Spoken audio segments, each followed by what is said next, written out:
मैं भानुप्रिया वैष्णव GLCIS के इस ऑनलाइन मंच में आप सभी का हार्दिक स्वागत अभिनंदन करती हूं। और जैसा कि आप सभी जानते हैं GLCIS लेकर आया है एक सारथी बैच। सारथी बैच वो चीज़ें कवर करेगा जो कोई कवर नहीं करता, यानी कि आप भी उन चीज़ों को कवर नहीं करते हैं, जैसे कि मानक शब्दावली, अनुवाद। ये चीज़ें ऐसी हैं जिनको आप देख लेते हैं बस कि हाँ ठीक है, थोड़ा बहुत देख लेते हैं और डायरेक्ट एग्जाम सेंटर में चले जाते हैं।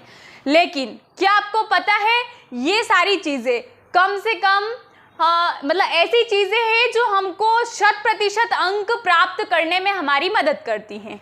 जैसे कि दूसरे क्वेश्चन, आप दूसरे पेपर्स ले लीजिए, पेपर 1, पेपर 2, पेपर 3, उनमें अगर 5 मार्क्स का क्वेश्चन है तो हमें ज़्यादा से ज़्यादा 3.5 इतने नंबर मिल सकते हैं। 11 मार्कर में भी हम बहुत ज़्यादा गेन नहीं कर सकते बहुत अच्छा लिखने के बाद भी। लेकिन आपने कभी गौर किया है कि अनुवाद में जैसे कि इंग्लिश में एक लाइन लिखी हुई है, अगर उसी लाइन को हमने बहुत अच्छे से हिंदी में ट्रांसलेट कर दिया तो हमें डायरेक्ट उसके 4 मार्क्स भी मिल सकते हैं। ये कोई बड़ी बात नहीं है और बिल्कुल भी डरने की बात नहीं है। यहाँ से हम बहुत अच्छे अंक प्राप्त कर सकते हैं, लेकिन तब जब हम इस पर प्रयास करें, इसमें मेहनत करें और रेगुलर प्रैक्टिस करें। और हमें इसे बहुत ज़्यादा समय देने की भी ज़रूरत नहीं है कि 4-4 घंटे 5-5 घंटे जो हैं हम इन 4-5 चीज़ों पर ही फोकस कर रहे हैं। बस 1 घंटा आप डेली दे दीजिए। 1 घंटा अगर आप मानक शब्दावली, अनुवाद, प्रारूप लेखन, इन चीज़ों को दे देते हैं पूरे दिन में से सिर्फ 1 घंटा, तो आप इनमें बहुत अच्छे अंक प्राप्त कर सकते हैं। जो अंक आप पेपर 1, पेपर 2 में बहुत मेहनत करने के बाद भी नहीं प्राप्त कर पाएंगे, वो अंक आप यहाँ पर थोड़ी सी मेहनत करके प्राप्त कर लेंगे।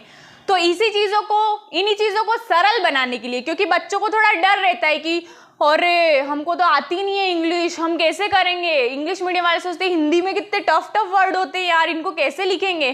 तो ऐसी बिल्कुल भी डरने वाली बात नहीं है। आप थोड़ा रेगुलर प्रैक्टिस करें, ये चीज़ें बहुत आसान हो जाएगी। इसमें हम कवर करने वाले हैं मानक शब्दावली। जैसे कि आप जानते हैं 4 से 5 मानक शब्दावली आती ही है।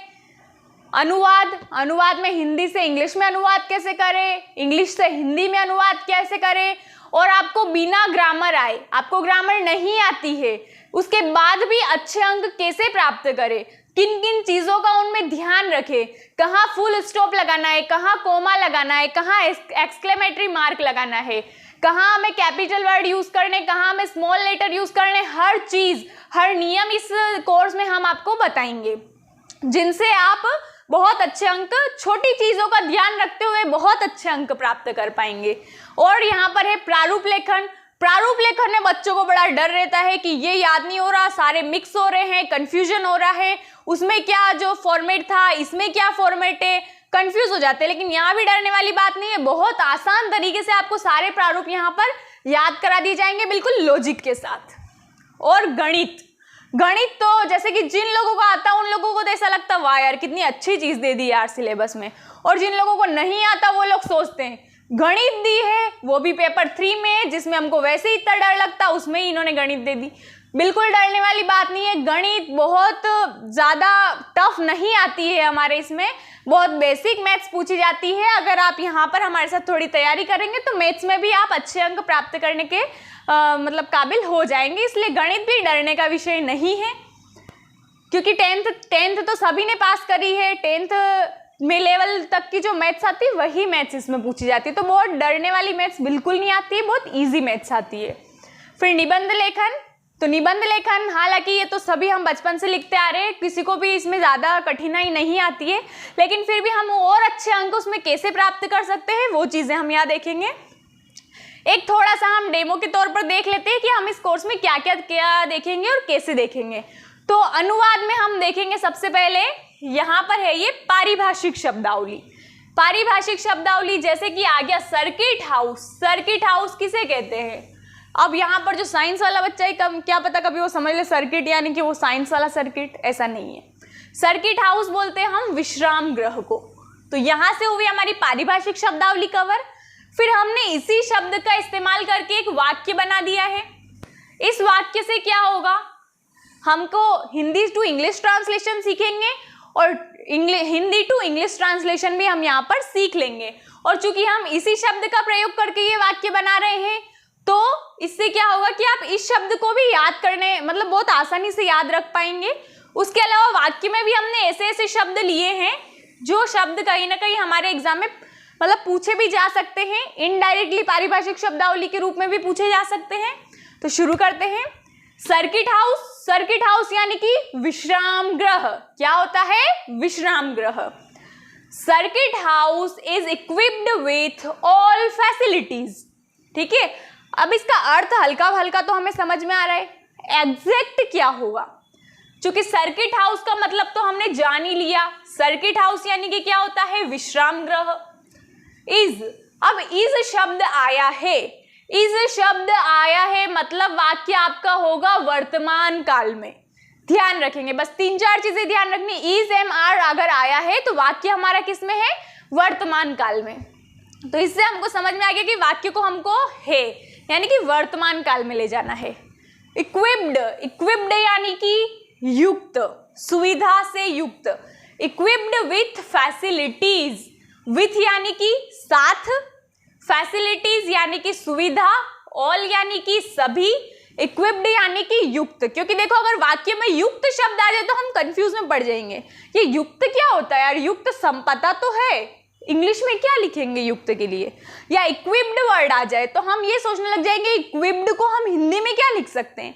जब एग्जाम हॉल में आप बैठे रहते हैं, अगर आप मेंस दे चुके हैं, एक बार अनुभव कर चुके हैं, तो आप मेरी बात को बहुत अच्छे से कनेक्ट कर पा रहे होंगे कि जब हम एग्जाम हॉल में बैठे होते हैं तब हमें ये नहीं समझ में आता है कि इक्विप्ड यानी कि हम युक्त शब्द लिखे या युक्त के लिए हम इक्विप्ड वर्ड लिखे। लेकिन अगर आप ये वीडियो देख रहे हैं, अगर आप इस कोर्स में हमारे साथ प्रैक्टिस करते हैं तो आप लोगों को ये समस्या मेंस देते वक्त अब नहीं आएगी।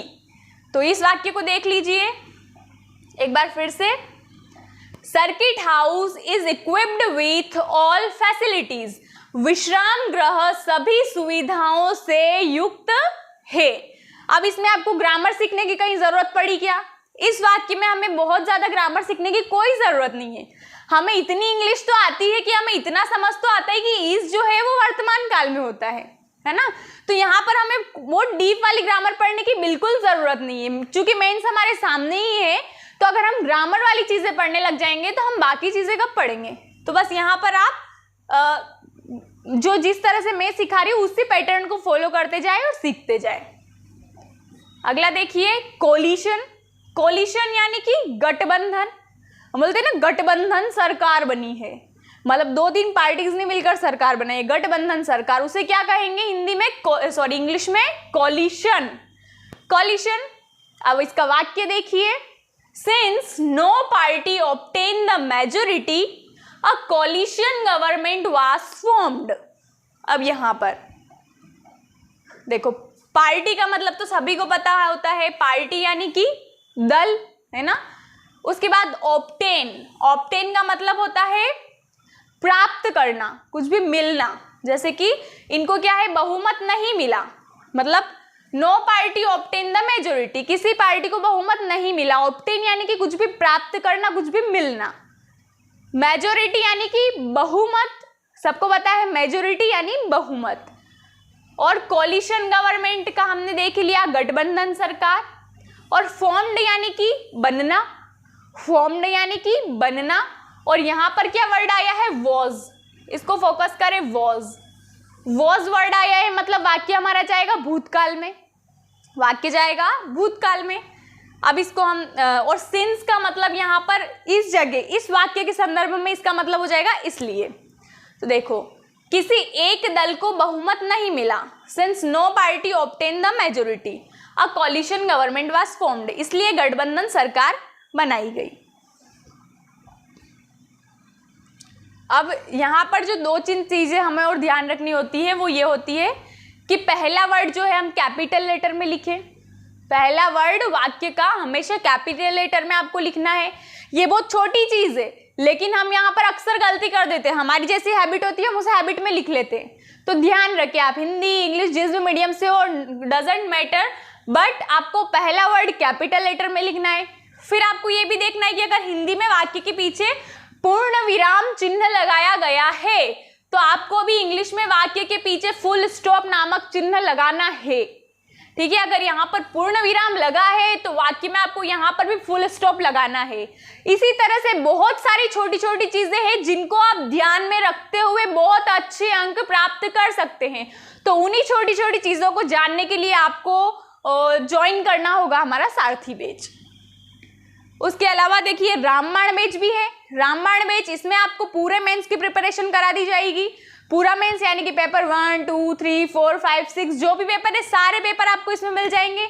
ये क्वेश्चन आंसर बैंक के फॉर्म में है, क्योंकि कुछ लोगों को ये प्रॉब्लम आती है कि अब तो सिलेबस चेंज हो गया है, कॉपी का पैटर्न भी चेंज हो गया है, अब तो 5 मार्क में सिर्फ 8 से 9 लाइन मिलती है, तो हम आंसर कैसे लिखेंगे इतने कम शब्दों में।